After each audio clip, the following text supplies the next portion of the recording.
In today's video, I'm going to teach you how to see deleted chats on Grok AI. Before we dive in, here's the key thing to understand up front. Grok does not let you recover deleted chats. If a conversation was removed, it isn't stored in a trash folder, there's no restore button, and there isn't a recovery workflow. Knowing that will save you time and help you focus on what you can still access, the chats that remain in your history. Start by heading to the Grok website and signing in.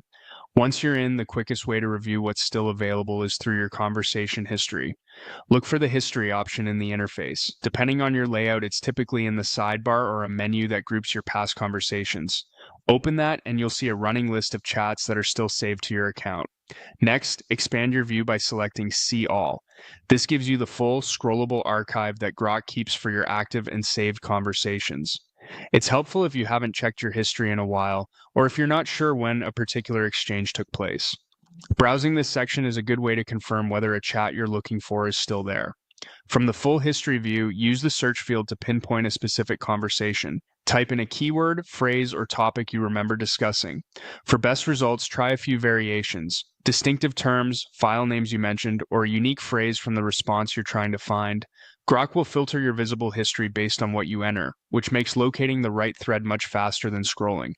If your search doesn't surface the chat and it doesn't appear in the expanded history list, that almost certainly means it was deleted and cannot be restored.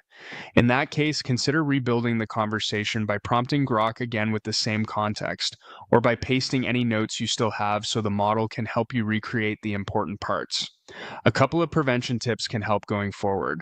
Be cautious with bulk deletions and give yourself a moment to confirm before removing something you might need later. When you produce a result you know you'll want to revisit, copy the key parts to your Notes app or a document so you have an independent record. And when you're working on an ongoing project, periodically check history to be sure the threads you care about are still there. That's it. Open Grok, check history, select See All, and use search to find what remains. If it's gone, but with a few habits, you can keep your important work easy to retrieve.